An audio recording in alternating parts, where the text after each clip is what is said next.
പരീക്ഷിച്ചാലുപേക്ഷിക്കാതെ മാധ്യസ്ഥം നൽകിടുവാനാ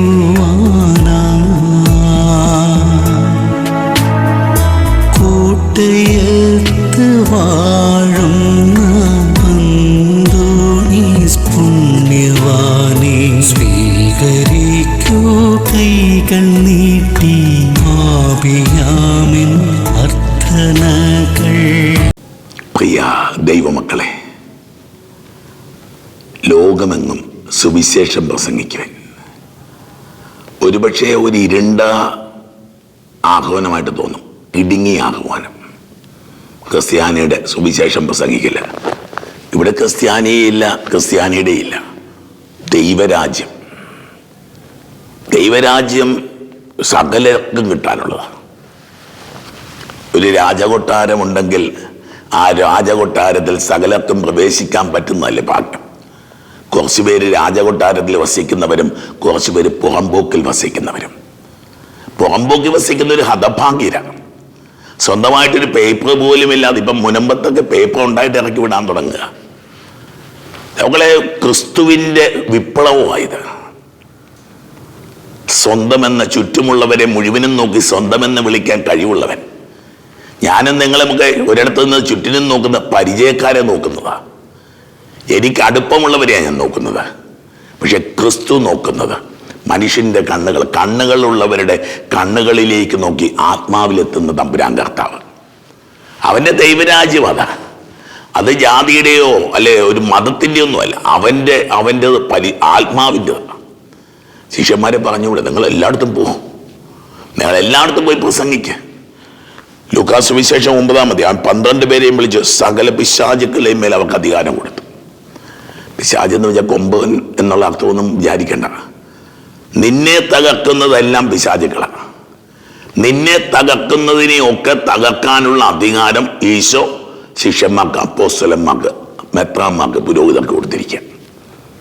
ദൈവം നിന്റെ ജീവിതത്തിൽ തകർച്ചയ്ക്ക് ഒരു പരിഹാരമുണ്ടെന്നൊക്കെ കാണുമ്പോൾ, ഓരോ ചൊവ്വാഴ്ചകളിലും ആയിരക്കണക്കിന് മക്കൾ ഒന്നിച്ചു കൂടുമ്പോൾ, അതുപോലെ പൗരോഹിത്യത്തിൻ്റെ ശുശ്രൂഷകൾ പ്രവർത്തിക്കപ്പെടുമ്പോൾ, ബൈബിളിൽ പറയുന്ന പോലെ ഞാനും അധികാരത്തിനൊക്കെ കീഴിൽ തന്നെ അഭിവിൻ്റെ പിതാവിൻ്റെ കൈവപ്പിലൂടെയാണ് ഞാൻ പുരോഹിതനാകുന്നത്.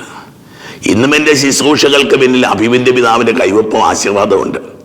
ഒരു കൈവപ്പും ആശീർവാദവും ഇല്ലാത്തൊരു ശുശ്രൂഷയ്ക്ക് ബലം കുറയുന്ന ഞാൻ അനുഭവിക്കുന്ന ഒരാളാണ്. എന്താ പറയുക, സ്വർഗത്തിൻ്റെ അധികാരം അവിടുന്ന് തിരഞ്ഞെടുക്കപ്പെട്ടവർക്ക് കൊടുത്തിട്ടുണ്ട്.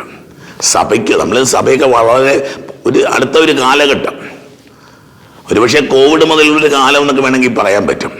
ഒരു ദുരന്തകാലമായിട്ട് ബൈബിളിലൊക്കെ കാണുന്ന, ഉൽപ്പത്തി പുസ്തകത്തിലൊക്കെ കാണുന്ന ആ ഒരു കഷ്ടതയുടെ കാലമേ. ജോസഫിൻ്റെ ദർശനമൊക്കെ പറയില്ലേ, ദാരിദ്ര്യത്തിൻ്റെ 7 വർഷം എന്നൊക്കെ പറയുന്ന പോലെ ഒരു ദാരിദ്ര്യം, സഭയിൽ പോലും ഒരു ദാരിദ്ര്യം പടരുക. ആത്മീയ ദാരിദ്ര്യം കേട്ടോ. മനുഷ്യനിലൊക്കെ ഈ ആത്മീയ ദാരിദ്ര്യം വന്നുകൊണ്ടിരിക്കുകയാണ്.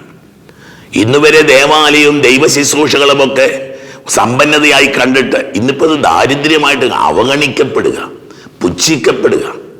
ഈ സോഷ്യൽ മീഡിയയിലൂടെ ഒക്കെ തകർക്കപ്പെടാൻ നോക്കിക്കൊണ്ടേ ആത്മീയ ദാരിദ്ര്യത്തിൻ്റെ 7 സമൃദ്ധിയുടെ വർഷങ്ങൾ കഴിയുമ്പോൾ 7 ദാരിദ്ര്യത്തിൻ്റെ കാലം വന്നെന്ന് പറഞ്ഞു. ജീവിതങ്ങളൊക്കെ ഉണ്ട്, കുടുംബങ്ങളിലൊക്കെ ഉണ്ട് കേട്ടോ. എത്രയോ പേരാ വന്നിട്ട് പറഞ്ഞാൽ കൊച്ചിന് മകൾക്ക് കല്യാണം കഴിക്കാൻ താല്പര്യമില്ല. എന്തെങ്കിലും സ്നേഹബന്ധമുണ്ടോ? സ്നേഹമൊന്നും ചോ. നമ്മളെ വല്ലാതെ തരിച്ചും തകർന്നു നിൽക്കുന്ന കുടുംബങ്ങൾ പൗരോഹിത്യത്തിലൊക്കെ ഉണ്ട് ഒരു മരവിപ്പ് കേട്ടോ. ദൈവവിളികളിലല്ലോ, സന്യാസത്തിലുണ്ട്. ഇത് ലോകം മുഴുവൻ ഇതൊരു പ്രപഞ്ച നിയമമൊക്കെ ആയിട്ട് മാറുക. ഇന്നൊരു നല്ല വീട്ടിൽ 2 കൊച്ചുങ്ങൾ എൻ്റെ മുമ്പിൽ വന്നു. ദൂരെ നിന്ന് പ്രാർത്ഥന കഴിഞ്ഞ് ഞാൻ സാധാരണ പറയും, ആൺകുട്ടിയൊക്കെ പണ്ട പറയണ്ട എപ്പോഴാണ് സെമിനാരിൽ ചേരുന്നത്. അവൻ്റെ മുഖം മാറി. അവനെന്നോട് പറഞ്ഞു, ഒരു 7ാം ക്ലാസ്സിലോ 6ാം ക്ലാസ്സിൽ പഠിക്കുന്ന ഞാൻ സെമിനാരിലൊന്നും ചേരുന്നില്ല. ഞാൻ പ്രാർത്ഥിച്ചു, ദൈവം പറയുവാണെന്ന് നീ കേട്ടേക്കണം കേട്ടോ. എന്നെ സമാധാനിപ്പിക്കാൻ അവൻ തലയാട്ടി. പെൺകുട്ടിയുടെ തലയെ കൈവച്ച് പ്രാർത്ഥിച്ചിട്ട് പോയി, മോളെ അൽഫോൺസാമയെ പോലെ നിനക്കൊരു വിശുദ്ധിയായ സന്യാസിനിയാകാം. ഞാൻ പറഞ്ഞ അവൾക്ക് ഇഷ്ടപ്പെട്ടില്ല. അവളുടെ ആൻറ്റി സിസ്റ്ററാണ്. ഈ ആൻറ്റി സിസ്റ്റർ കൊണ്ടുവന്നതാണ് ഇത്, നെവ്യൂവിനെ നീസിനെയും കൊണ്ടുവന്നിട്ട്. ദൈവമക്കളെ, സഭയൊക്കെ ഒരു വല്ലാത്തൊരു ചിന്തയായിട്ട് മാറണ്ടേ ഇത്. സഭയില്ലെങ്കിൽ നിങ്ങളില്ലെന്നേ, നമ്മളില്ലെന്നേ, ലോകമില്ലെന്നേ. ഒന്നുമില്ല, ഒന്നും ചെയ്യാൻ പറ്റില്ല. ഉപ്പില്ലെങ്കിൽ ഏത് മീൻകറിക്കാണ് രുചിയുള്ളത്? ഏത് ഇറച്ചിക്കറിക്കാണ് രുചിയുള്ളത്? വേണ്ടെന്ന് ഏത് പായസത്തിനാണ് രുചിയുള്ളത്? നിങ്ങൾ ഭൂമിയുടെ ഉപ്പൊക്കെ എടുത്തു മാറ്റപ്പെട്ടിരിക്കുക. വിളക്കില്ലെങ്കിൽ എത്ര മനോഹരമായ ഡെക്കറേഷൻ ഉണ്ട്, എന്ത് ചെയ്തു? എത്ര നല്ല പെയിന്റിങ് വലിച്ചു വെച്ചു. ഇരുട്ടായി പോയാൽ പിന്നെ വിളക്കുകളില്ലാത്തൊരു കാലം വരില്ലേ? വിളക്കുകളില്ലാത്തൊരു കാലത്തിലേക്ക്, ഉപ്പില്ലാത്തൊരു കാലത്തിലേക്ക് നമ്മൾ പോവുകയാണ്. അവൻ പറഞ്ഞു, ദൈവരാജ്യം പ്രസംഗിക്കാനും രോഗികളെ സുഖപ്പെടുത്താനും. ദൈവമക്കളെ, നീ ഏത് സ്പെഷ്യാലിറ്റി ഹോസ്പിറ്റലിൽ പോയാലും ഓർത്തുള്ളുക, ദൈവത്തിൻ്റെ കരം നിന്റെ മേലില്ലെങ്കിൽ ഡെഡ് ബോഡിയെ തിരിച്ചു വരത്തുള്ളൂ. നീ അറിയാതെ പ്രാർത്ഥിക്കും. നിന്നെ ഓപ്പറേറ്റ് ചെയ്യുന്ന സ്പെഷ്യാലിറ്റി ഹോസ്പിറ്റലിലെ ഡോക്ടറും നിന്റെ മേൽ കൈവെക്കുന്നതിന് മുമ്പ് ഒരു കുരിശ് വരയ്ക്കുന്നത് നീ ഓർത്തോ. നീ നോക്കിയാൽ കാണാൻ പറ്റും. അതേ മക്കളെ, വിളക്ക് കെടുത്തരുത്, ഉപ്പ് എടുത്തു കളയുകയും അരുത്. ദൈവമേ, ഞങ്ങളോട് കരുണയാകണമേ. നിന്റെ പ്രകാശം, ക്രിസ്തുവിൻ്റെ പ്രകാശം, സഭയുടെ പ്രകാശം, ദൈവമേ, പൗരോഹിത്യത്തിൻ്റെ സന്യാസത്തിൻ്റെ പ്രകാശം ഞങ്ങൾ ഇന്ന് എടുത്തു കളയല്ലേ. രോഗികൾ, വേദനിക്കുന്നവർ, ദുഃഖിക്കുന്നവർ, നിരാശപ്പെടുന്നവർ, അത്ഭുതങ്ങളും അടയാളങ്ങളും രോഗശാന്തികളും വിടുതലുകളും ഉണ്ടാവട്ടെ. പിതാവിൻ്റെയും പുത്രൻ്റെയും പരിശുദ്ധാത്മാവിൻ്റെയും നാമത്തിൽ ആമേൻ. കൂട്ടയത്ത് വാഴുന്ന അന്തോണീസ് പുണ്യവാനെ സ്വീകരിക്കൂ കൈകൾ നീട്ടി. പാപിയാമിൻ അർത്ഥനകൾ ഉപേക്ഷിച്ചാലുപേക്ഷിക്കാം